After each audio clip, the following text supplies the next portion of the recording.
স্বাগতম হরর জোনে। এখানে আমরা শোনাই এমন সব গল্প যেগুলো শুধু গল্প নয়, হয়তো বাস্তবের অন্ধকার অংশ।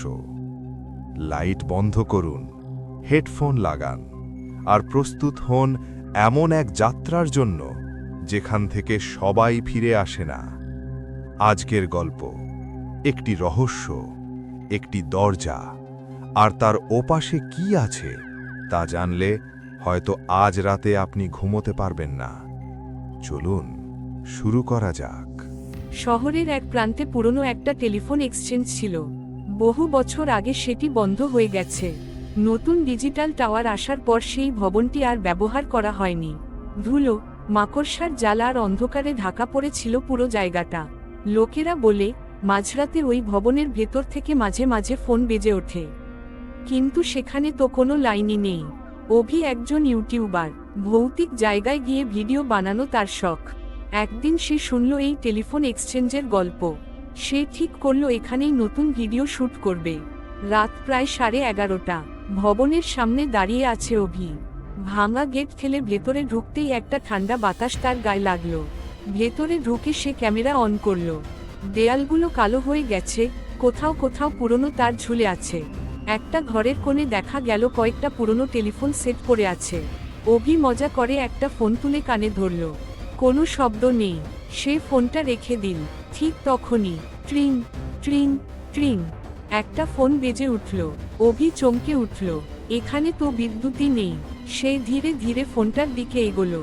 ফোনটা একটা টেবিলের ওপর রাখা, পুরনো কালো রঙের। ফোনটা এখনো বাজছে।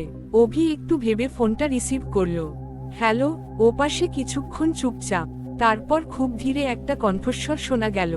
তুমি কেন এখানে এসেছো? অভি ভাবল কেউ হয়তো মজা করছে। সে বলল, আপনি কে? ওপাশে আবার নীরবতা। তারপর উত্তর এল, আমি এখানেই আছি। ঠিক তখনই অভির পিছনে একটা শব্দ হলো। সে দ্রুত ঘুরে তাকালো। কেউ নেই। আবার ফোনে কণ্ঠস্বর, আমাকে কি দেখতে পাচ্ছ? অভির শরীর ঠান্ডা হয়ে গেল। সে ধীরে ধীরে বলল, না। কণ্ঠস্বরটা হাসল, কিন্তু আমি তোমাকে দেখতে পাচ্ছি। ঠিক তখনই ঘরের এক কোণের অন্ধকার একটু নড়ে উঠল।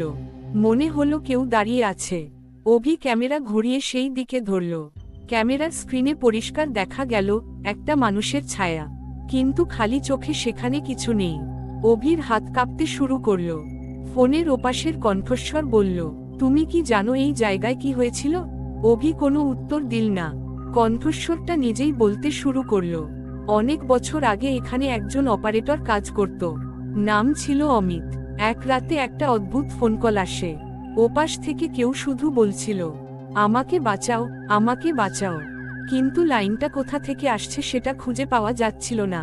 অমিত সেই কলটা ট্রেস করতে করতে বুঝতে পারে কলটা আসছে এই ভবনের ভেতর থেকেই।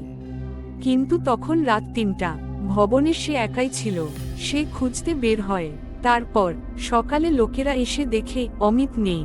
শুধু একটা ফোন টেবিলের ওপর পড়ে আছে, আর লাইনটা এখনো খোলা। অভি গিলে ফেলল।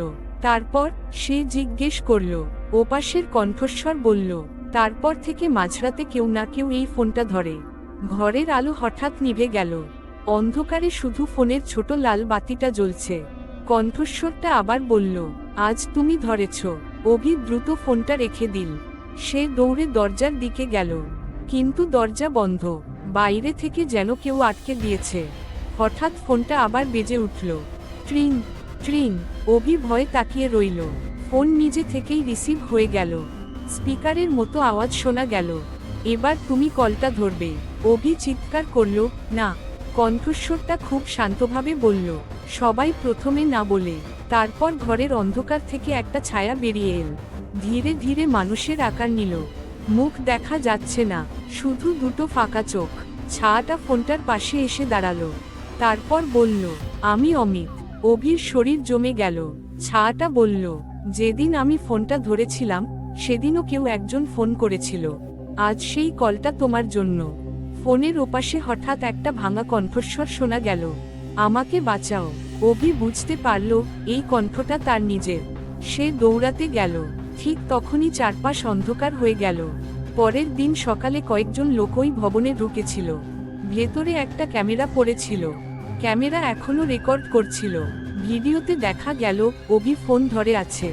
তারপর ধীরে ধীরে তার পিছনে একটা ছায়া দাঁড়ায়। এরপর ভিডিও হঠাৎ বন্ধ হয়ে যায়। অভিকে আর কখনো পাওয়া যায়নি। কিন্তু অদ্ভুত ব্যাপার হলো, এরপর থেকে মাঝরাতে ওই ফোনটা আবার বাজতে শুরু করেছে। আর যারা সাহস করে ফোনটা ধরে, ওপাশ থেকে খুব পরিচিত একটা কণ্ঠ শোনা যায়। হ্যালো, তুমি কেন এখানে এসেছো? কণ্ঠটা অভির, কারণ এখন সেই লাইনের ওপাশে। আর সে অপেক্ষা করছে পরের ফোন ধরার মানুষের জন্য। তাহলে এটাই ছিল আজকের গল্প। কিন্তু মনে রাখবেন, সব ভয়ের শেষ হয় না গল্প শেষ হওয়ার সঙ্গে সঙ্গে। কিছু ছায়া আমাদের সঙ্গেই থেকে যায়। আজ রাতের পর যদি হঠাৎ কোনো অচেনা শব্দ শুনতে পান অথবা মনে হয় কেউ আপনাকে দেখছে, তাহলে বুঝবেন অন্ধকার কখনো পুরোপুরি ফাঁকা থাকে না। ভিডিওটি যদি আপনাকে একটুও শিহরিত করে থাকে তাহলে লাইক দিন, চ্যানেলটি সাবস্ক্রাইব করুন আর কমেন্টে লিখে জানান আপনি কি একা বসে এই গল্প শুনেছেন। আবার দেখা হবে আরেকটি অজানা অন্ধকার গল্প নিয়ে। ততক্ষণ পর্যন্ত আলো নিভিয়ে রাখুন।